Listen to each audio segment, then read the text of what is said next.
Joining us now, the new Finance Committee Chairman, Iowa Senator Charles Grassley. Congratulations on that. And I know it's something you wanted, but you are giving up some other things. Did anything really go on in judiciary recently? I wasn't around. Did you notice anything? Did I miss anything that happened when you were chairman of that committee, Senator? Well, I think you sure did if you don't know about 2 Supreme Court justices and criminal justice reform. But let me give you a big view of it, because it's not so negative when you talk just about judges. We in 4 years, got 61 bipartisan bills out of committee, 45 bipartisan bills passed the Senate. About 34 bipartisan bills were signed by either Obama or Trump. Wow. You going to miss it at all? And I'm, we all wish Justice Ginsburg as much, good health as we possibly can. But, nobody lives forever. And I'm just, I don't know what's going to happen next time after that last one, Senator. I really don't. Yeah, well, I think that you're going to. I was asked this yesterday, so let me give you the same answer. I expect things will be back to normal, at least as far as legislation is concerned. As far as Supreme Court and District Court and Circuit Court judges, I believe that there's a real effort on the part of the Democrats just to shut down the whole filling the judge slots that we have. And I think it's very anti-Trump, but that's the way they're going to play it. Our goal has to be to make sure that the judicial branch of government is functioning as efficiently and productively as it can, and that means that when you have 10% vacancies in the judicial branch, we ought to be doing everything we can to fill them. What about the shutdown? I know we want to talk about what your goals are at finance, but how does this? I don't know why you would know any more than the rest of us, Senator, but I need to ask you, how does this finally get resolved in your view?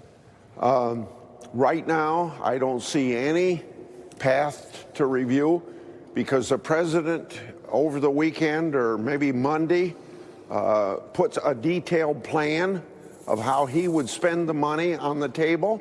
And quite frankly, as you would expect, they expected Pelosi and Schumer to come back with a counteroffer, and they didn't come back with a counteroffer. And so it's at a standstill. The president is threatening emergency action, national emergency declaration. I don't think he should do that. I think it's a bad precedent, and it contravenes the power of the purse that comes from the elected representatives of the people. But I believe that he threatening it. But I don't understand why there can't be a compromise here from this standpoint. Look, we've already decided in March $1.6 billion for border security. The president thinks he wants close to $6 billion. So normally you split the difference on almost any appropriation bill, difference between the House and Senate. The other thing is, we have so many senators and a lot of House members that have already supported 650 miles of fence. Then you also have Republicans supporting something that Democrats want, to do something about the DACA kids. So it seems to me like there's plenty of opportunity here to compromise. But if Pelosi wants to be just very anti-Trump and respond to her caucus in a way that shuts down government, I don't know what you can do about it. But you got to negotiate is the bottom line.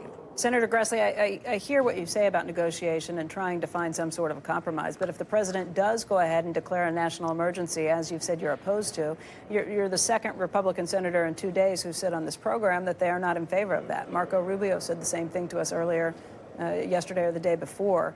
What would you do if he does declare a state of emergency? You seem to think that's an overreach of presidential power.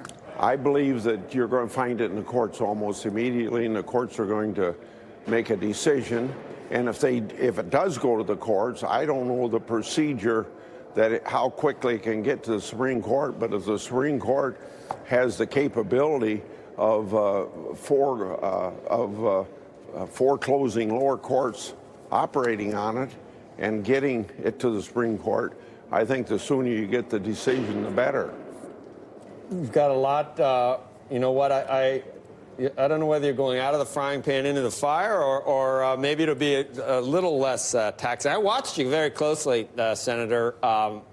That was just something for all Americans really to witness, and I think most people on both sides of the aisle were glad you were there. I think it's safe to say that. I don't know that even that might be saying too much. But okay, now that you're financed, what are we going to do? Do you really think they're going to try to roll back Democrats? I mean, tax reform?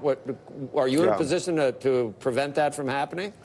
I don't think the Senate is going to do anything to upset tax cuts and tax reform, particularly lowering the corporate tax rate to be competitive with our international competition, and then lowering small business taxes with a 20% above the line deduction you have, so you have some equality between individual taxpayers that are small business people versus corporations.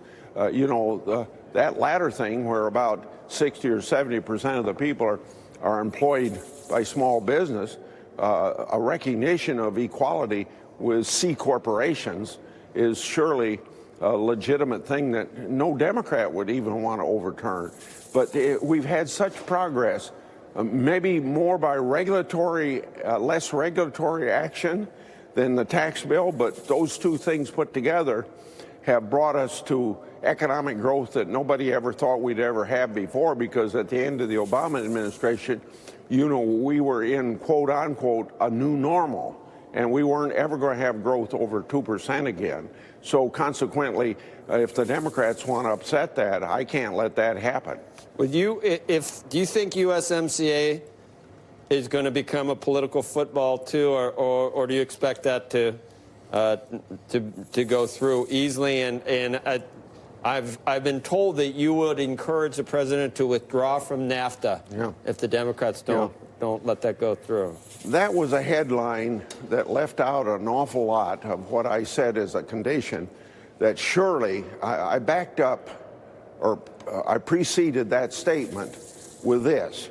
Surely no Democrat would want to go back to not having a NAFTA when we have higher tariffs, or Mexico had higher tariffs than we do. It would undo what good NAFTA's done, and then the president wants to come along and improve NAFTA, and he's done it. And if you look at most of the things he's done, it's been to help manufacturing and union interest. So I don't see why there would be not a lot of bipartisan support for this. Let's look at what they've been saying. They said there's not enough in environment, there's not enough for labor, and then they're interested in enforcement.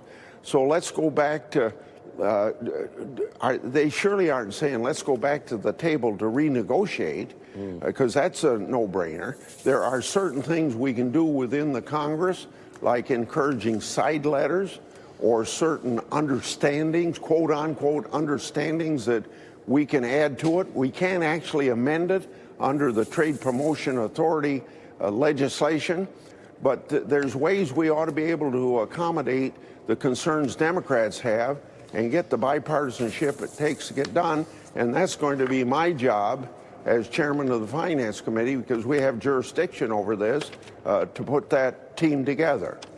Right. Senator, we appreciate it. Everybody's affected, obviously, or many farmers, as well as we've gone down the list of people with the shutdown. Hopefully, I don't know, can you say hopefully cooler heads prevail? I don't know how this, there just seems to be no way out, but we appreciate your time this morning, Senator. Thank you. And good luck, Chair of the Senate Finance Committee, Senator Charles Grassley.